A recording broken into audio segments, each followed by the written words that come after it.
memiliki kekuatan yang tinggi dalam rasio berat, bersifat fleksibilitas dan tahan terhadap listrik tinggi. Selanjutnya, strategi untuk desain, pemeliharaan, dan perbaikan daya tahan. Struktur rekayasa dirancang untuk bekerja selama periode waktu yang ditentukan, supaya fungsinya tetap utuh selama layanan desain kehidupan memiliki fungsi penting, seperti keselamatan struktural harus dipenuhi dengan keandalan tertentu, dan tidak hanya pada penyelesaian pekerjaan, tetapi juga selama keseluruhan kehidupan pelayanan. Pada bab ini akan menjelaskan tentang definisi, pendekatan desain untuk masa pakai, pendekatan probabilistik untuk desain umur layanan, redundansi dan desain berlebih, strategi pemeliharaan, dan juga biaya siklus hidup. Yang pertama, definisi. Function adalah tugas yang harus dipenuhi oleh suatu produk, misalnya tiang beton untuk memikul beton jembatan. Performance adalah perilaku yang berhubungan dengan penggunaan. Quality adalah kesesuaian dengan spesifikasi. Redundansi adalah penyediaan lebih dari satu cara untuk mencapai suatu fungsi. Pendekatan desain untuk masa layan. Sehubungan dengan masa layan, sebagian besar spesifikasi mengacu pada standar seperti yang menstandarkan bahan baku tertentu, panduan logam, jenis-jenis pelapisan, ketebalan pelapis, komposisi beton, ketebalan penutup, pengawetan kondisi, tebal retak yang diizinkan, dan juga jenis kayu di lingkungan tertentu. Seringkali, masalah yang tidak ditentukan. Jika masalah yang ditentukan atau diatur oleh peraturan bangunan, misalnya indeks keandalan struktur, keamanan dilindungi selama 50 tahun. Kemudian, secara implisit diasumsikan dalam memenuhi spesifikasi yang standar yang digunakan. Ada beberapa alasan mengapa ada kecenderungan untuk mendesain secara eksplisit untuk masa layan melalui desain berbasis kinerja. Alasannya yakni seringkali standar produk tidak cukup menjamin daya tahan yang diperlukan untuk memenuhi persyaratan layanan. Misalnya, menerapkan standar Eropa Inggris 206 untuk beton yang tidak menjamin bahwa beton bertulang pada struktur beton di lingkungan laut akan memiliki masa layan selama 75 tahun tanpa koreksi tulangan. Pendekatan probabilistik untuk desain umur layan. Gabungan probabilistik dan kerusakan yang dinyatakan sebagai produk matematis dari keduanya disebut resiko. Suatu kondisi untuk desain struktural adalah bahwa kemungkinan kegagalan suatu fungsi akan lebih rendah dari nilai batas dalam umur layan desain. Eurocode. Fungsi keadaan batas menyatakan dasar dari prosedur desain konvensional untuk keamanan struktural dan kemudahan servis. Dalam desainnya, yang berbasis kinerja, resistansi R dan beban S adalah dianggap tidak tergantung waktu. Beban dapat bergantung pada waktu atau kapasitas, dapat berubah seiring waktu karena degradasi. Redundansi dan desain berlebih. Struktur mengandung bagian yang penting untuk keselamatan, tetapi tidak memberikan peringatan dan kegagalan yang akan segera terjadi. Mereka runtuh begitu saja. Dalam strategi pemeliharaan untuk proses manufaktur, prinsip redundansi diterima secara luas. Prinsip redundansi berarti paralel ke bagian kritis struktur. Jenis lain yang serupa atau berbeda, bagian dengan fungsi yang sama yang dipasang. Selanjutnya, strategi pemeliharaan. Desain umur layan harus mencakup pemeliharaan struktur. Selama tahap desain, pilihan dapat dibuat antara meminimalkan pemeliharaan, mengoptimalkan biaya siklus hidup, atau mengoptimalkan efek lingkungan dari struktur. Dalam prakteknya, pemeliharaan struktur teknik memiliki berbagai tujuan. Yang pertama, pencegahan pemeliharaan korektif, dan memastikan bahwa struktur selalu bekerja di atas tingkat minimum.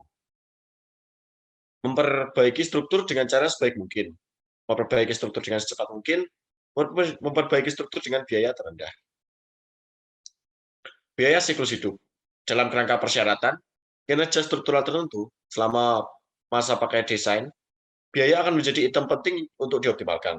Sangat umum ketika merancang struktur hanya mempertimbangkan biaya investasi dari progres pembangunan. Namun, ada kesadaran bahwa ini hanya bagian dari proses. Life cycle costing didefinisikan sebagai total diskon biaya untuk memiliki, mengoperasikan, memelihara, dan membuang atau mendaur ulang struktur atau sistem bangunan selama periode waktu tertentu. Selanjutnya akan dilanjutkan oleh teman saya. Studi case, 3 studi kasus yang merupakan contoh khas dari masalah praktis. Untuk 2 studi kasus ini, spesifikasi diminta dari persyaratan paling penting yang harus dipenuhi struktur dalam hal daya tahan. Daya tahan kemudian harus dipertimbangkan dalam kaitannya dengan mencapai keadaan atas akhir dan keadaan batas kemudahan servis selama umur layanan desain. Ini dapat diperluas ke persyaratan fungsional lainnya seperti keselamatan, kebakaran, dan persyaratan kinerja energi. Lanjut. Target yang terkandung dalam spesifikasi harus berkaitan dengan ukuran kinerja tunggal, diekspresikan secara sederhana, tentukan kerangka waktu atau tonggak sejarah, lalu ditentukan untuk setiap ukuran yang dipilih. Yang kelima, dapat diukur, misalnya angka dan persentase.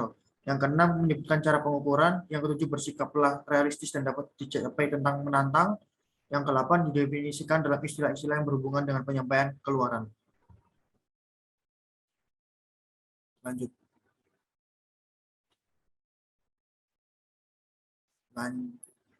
Studi kasus 1. Perbaikan lantai beton bertulang. Seorang insinyur struktur dan ahli pemeliharaan beton diminta untuk menyelidiki lantai dasar sebuah sekolah. Lantainya adalah lantai koital. Pemeriksaan awal oleh Departemen Pemeliharaan Sekolah telah mengungkapkan bahwa ada korosi tulangan. Lantai beton bertulang percetak koital diproduksi di Belanda antara tahun 1965 dan 1992. Segmen lantai percetak tipikal terdiri dari 2 rusuk. Kalsium klorida dicampur ke dalam beton untuk mempercepat pengerasan semen. Masalah utama adalah bahwa kalsium klorida diterapkan dalam bentuk serpihan yang tidak tercampur dengan baik, menyebabkan distribusi klorida yang sangat tidak homogen di seluruh beton. Perbedaan konsentrasi ini telah menyebabkan situasi yang sangat korosif. Lanjut. Prosedur investigasi dan diagnosis korosi diklasifikasikan pada setiap rusak dan dibagi menjadi 3 zona dalam klasifikasi ini. 2 bagian luar masing-masing 1 meter dan bagian tengah setiap zona tulang rusuk.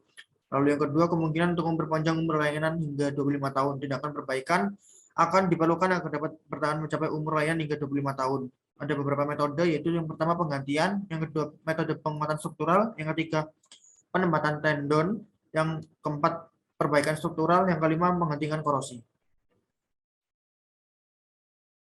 Lanjut.